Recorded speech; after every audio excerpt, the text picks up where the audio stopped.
just another work day at the lab, and after working a 14-hour day and bringing home a nanoscopic $122.96, after Uncle Sam gets his cut, it dawned on me that 20 whole years of my life had gone by. Wait a minute, what am I doing? Look at me, throwing away my precious life when I should have been aiming for the stars. Rich people don't trade their time for money. It's time to wake up and do this. One time for your mind.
In this video, we are going to discuss the history of Yaqub.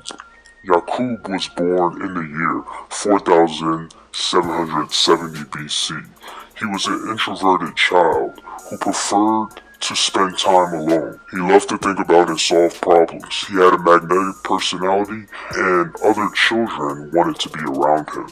He thought about and concentrated on every subject that entered his mind. No subject was too taboo for his imagination. During his time, there was a 30% dissatisfaction rate within the global population. By the time he was 14, he had already solved many problems that caused a cultural gap between children and adults.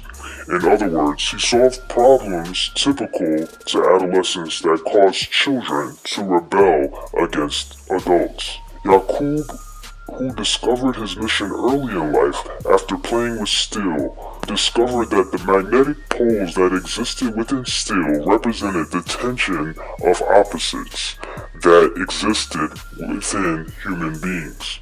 According to Elijah Muhammad, Yaqub playing with steel was a pivotal moment in his life and in the history of the universe. Elijah Muhammad writes, "He learned his future from playing with steel. It's steel and more steel that this made race are still playing with. Steel has become the most useful of all metals for the people." What he really saw in playing with two pieces of steel was the magnetic power of attraction. Yaqub's wife was named Masai, which means Miss Manners. She was very serious and organized and was more mature than her peers. She was the opposite of Yaqub, making them perfect soulmates. After being married, Yaqub and his wife started to recruit followers to take part in a special mission. They began to teach a new doctrine. This doctrine was previously unheard of. They began to teach that the peace and prosperity of the ancestors was a result of not being able to express their creativity fully. Yaqub taught and proved that there were certain aspects of our imagination and bodies that were deliberately suppressed by the leaders and the 24 elders. He taught that the freedom and peace that they were experiencing was false because they were being denied knowledge and aspects of mind and body.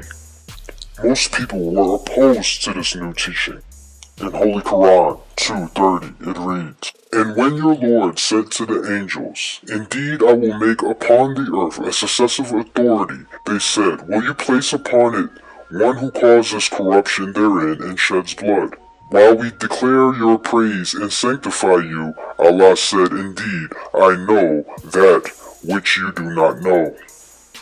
It's important to remember that even though Yaqub was the first to bring evil into the universe, that only knew peace, he was not evil himself.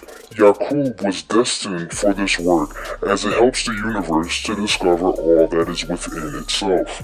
Our universe seeks an increase in knowledge and experience. The original people of our planet are considered the wisest in the universe because they are willing to experiment on themselves for the sake of wisdom. Elijah Muhammad explains, Yaqub was the same as we until he entertained the idea of making an enemy for us. Yaqub himself was not an enemy, but his wisdom, knowledge, and know-how to make an enemy for us caused him to be classified then as being a chief devil or the enemy of the righteous.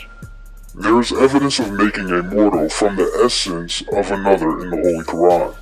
In the Holy Quran 15:28 it states, "When your Lord said to the angels, 'Surely I'm going to make a mortal of the essence of black mud fashioned in shape.'"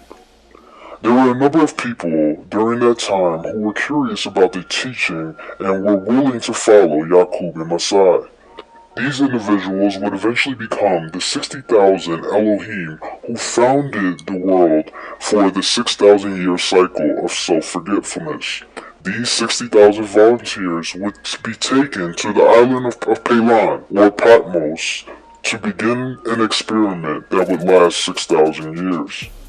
Yaqub's teachings sparked the beginning of a 6,000-year cycle. This cycle would become known as the cycle of self-forgetfulness, or this world in the Bible. This cycle would bring about a new people with a nature that was opposed to peace. In fact, even the plants and animals of today are different by nature than the original animal and plant totems. For example, there were no blood-sucking animals or parasites in the ancient society. These animals are a direct reflection of the foul nature and thought processes and actions of the people of this world. The Earth's magnetic field records the development of life from the thought processes and minds of its inhabitants. Animals and plants receive their developmental direction from this magnetic field.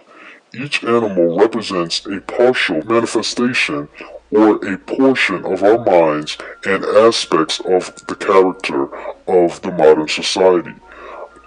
Modern scientists have identified these portions of the brain and categorized them as the mammalian brain, reptilian brain, and insectoid brain. These animals developed from a part of the human mind. This is in direct contrast to the teachings of modern-day evolution. There are two events in our ancient history that show evidence of the preparation for the arrival of Yaqub and this world. These events are the deportation of the moon and the self-isolation in the jungles of East Asia. While we have two other videos on these two subjects, we will give a brief summary of how they relate directly to the work of Yaqub. The story of the deportation of the moon shows that within the original people was a dormant part that was capable of opposing peace. The god Shabazz, who made the moon, wanted to destroy the entire population. Elijah Muhammad writes, "We used to say, and many of us still say, that Yaqub was the first god of murder, which is true for his race that he made. Now, the god who tried to destroy us along with himself, his effort to do so caused the making of our moon. The god of the moon had murder and destruction of the human family in his mind. He was not successful in doing so. Allah used this history of that god to teach us what was in the mind of this new people. The deportation of the moon is analogous to the losing of knowledge of self during our enslavement. Elijah Muhammad compares the two events, the blasting away of the moon by an enemy that robbed the moon of its life, water, and poured it onto this part of the planet, Earth, can also be compared with the evil slave traders guided by John Hawkins, the explorer, to come among us and take us by force and bring us to this part of the earth among strangers whom our fathers knew not.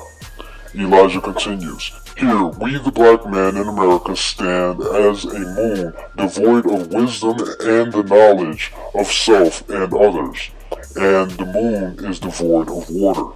Another scientist 50,000 years ago, by the name of Shabazz, decided to make a tougher people. This would prepare us for Yaqub's experiment and help us to endure slavery and disease that would be introduced by this made man.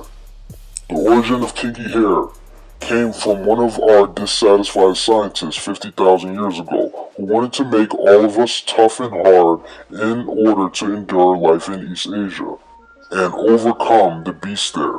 He failed to get others to agree with him. He took his family and moved into the jungle to prove to us that we could live there and conquer wild beasts, and we have. Yaqub will become known as the evil scientist, even though he was not evil.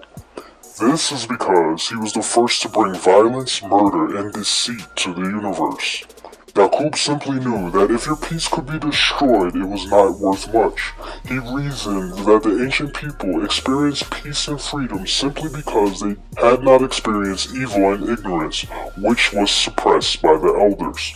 The elders knew of Yaqub and his destiny. In fact, they had prepared for his arrival 44,000 years prior to his mission. Yaqub possessed an unusual intelligence as he was a descendant of a new people who had their native intelligence altered 44,000 years prior by self-isolation. The name Yaqub means big head scientist. Yaqub would be known by this name until he came into the fullness of understanding of his mission. He realized that his mission was that of a creator, God of a new people, and patriarch to the Israelites. After this realization, he would no longer be called Yaqub, but would be called Yahweh. The purpose of the mission of Yaqub was to give flesh to that part of black people that lie dormant. According to Elijah Muhammad, this wicked material will not be in the black man for anyone to use after the removal of the present world, or as we know it, this world in the Bible. Thank you for listening. I'm your host, the Anonymous Shadow Guy. One time for your mind.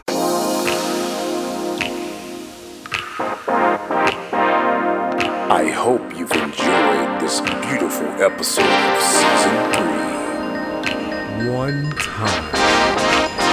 One time for your mind. One time. Prepare to be enlightened.